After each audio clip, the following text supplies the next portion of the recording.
দেবানন্দ গৌড়ে মাঠে রূপাশ্ব বিগ্রহ রাখা বিনোদ বিহারী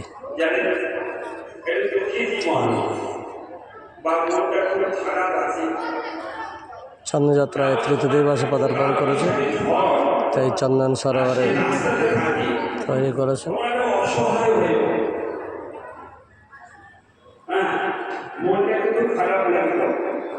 বৃষ্টির সময় মেঘাচ্ছন্ন হয়ে আছে, এরকম একটা সময় মানে মনটা ভালো থাকে।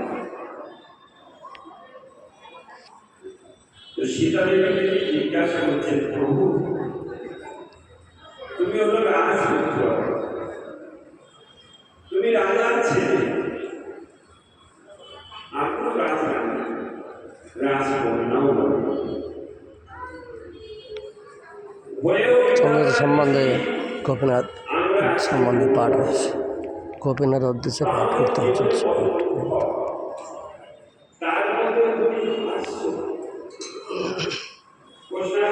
চন্দন সরোবর তৈরি করেছেন নৌকা বিহার হচ্ছে জগন্নাথ গোপীনাথ।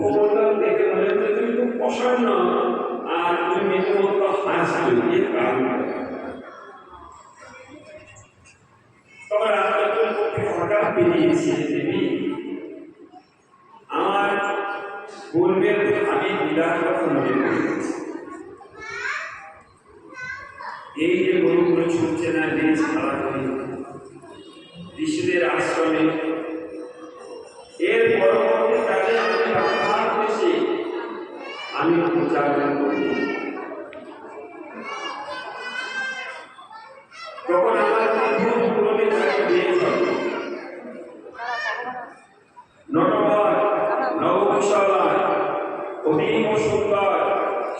জগন্নাথ দেব চন্দ্রদেব সুসজ্জিত হয়ে নৌকা বিহার করছেন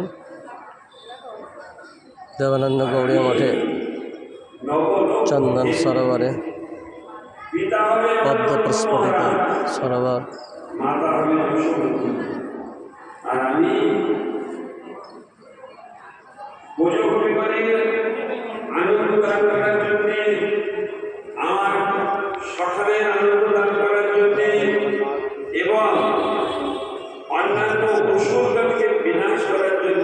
চন্দন যাত্রা নৌকা জগন্নাথের চন্দন বিহার করছে চন্দন সরোবর ভগবান জগন্নাথ চন্দন না করছে।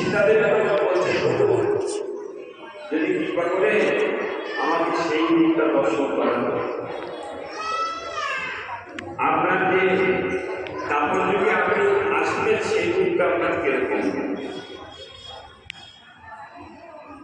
তো রামচন্দ্র বসেছিলেন পাশে, কয়েকটা পাথর ছিল আর রামচন্দ্র ক্ষত্রিয় রাজার পুত্র, তো পিঠে তো বান ধনু বান ইত্যাদি সব ছিল, ওই বান নিয়ে একটা আর এই পর্বতের ওপরে তিনি অঙ্কন করতে শুরু করেছিলেন।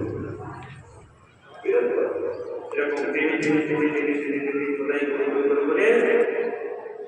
আর ওই যে গোপীনাথ আমরা দর্শন করি গিয়ে রবীন্দ্রনাথে ওই বিগ্রহটা খুচরো পয়সা কি দেবে? মাঝখানে যে গোপীনাথ, গোবিন্দ গোপীনাথ মদনমোহন তিনজন আছে। মাঝে ঠাকুরের নাম এই গোপীনাথকে স্বয়ং রামচন্দ্র তার ভাবিকা কেমন ভাবে নিয়ে আসবেন জগতে, বিপুল গুণের হাজি সাহেব সেই রূপটাকে তিনি চন্দন সরোবরে জগন্নাথ দেব নৌকা বিহার করছেন দেবানন্দ গৌড়িয়া মাঠ।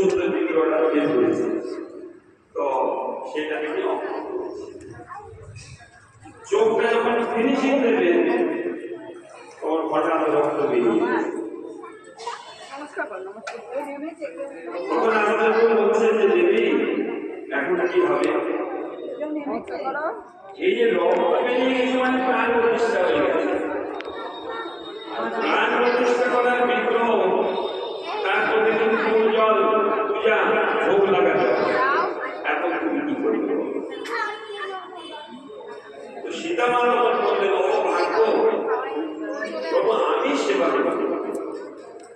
জগন্নাথ দেবের নৌকা বিহার, জগন্নাথ দেবের নৌকা বিহার, সেটা আনন্দ করে আমার। তিনি প্রথম ছিলেন। এখন রাজচন্দ্র যদি এক জায়গায় 14 বছর থাকেন, তাহলে যে জন্য তিনি এসেছিলেন সেসব পূরণ হবে। যজ্ঞ হরি ধর্মক হানি বাড়ায় অধর্ম শিল কেশব গোস্বামী শ্রী বিগ্রহ তত্ত্ব হরি প্রভু সুশীলা হরয়ে প্রাণীতে সজ্জন সজ্জনের দুঃখ নিবারণ করার জন্য শিল গুরু মহারাজের এবং শ্রী বিগ্রহ দুষ্কৃতিগণকে বিনাশ করার জন্য ধর্মকে সংস্থাপন করার জন্য তিনি সময় সময় তিনি এসে তার সম্ভব আমি যুগে তিনি। তো আমি পরবর্তীকালে আসবো সীতা দেবীর দর্শন হলো। আর এক জায়গায় যদি থাকে তাহলে মারি সুবাহু রাবণ কুম্ভকর্ণ তারা রাক্ষসীকে বধ করবে। এটা জোর যা হ্যাঁ, একটা বাড়িতে থাকতে গেলে অপরিষ্কার বাড়িতে থাকা যায় না। তো আগে ঝাড়ু মারতে হবে, পরিষ্কার করে ঝাড়ু মেরে ধুয়ে হ্যাঁ তারপর থাকার যোগ্য করতে হবে। তো এগুলো জন্য এগুলো থাকলে তো জগতের অকল্যাণ হবে। এগুলোকে আগে ঝাড়ু মারতে হয়, পরিষ্কার করতে হয়। তো ভগবান আগে এদের জগৎ থেকে তাড়িয়ে আসে।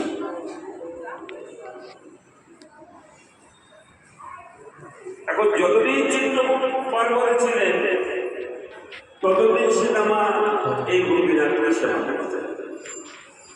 সীতামা যখন অন্যত্রে চলে গেলেন রামচন্দ্রের সঙ্গে, তখন দেবলোকে দেবতাগণ এই গোপীনাথের সেবা করতেন। আবার এই ঋষিমণিগণ তারাও এই ঠাকুরের সেবা করতেন। এখন উড়িষ্যার এক রাজা, এই রাজা বিক্ষোভ করতে করতে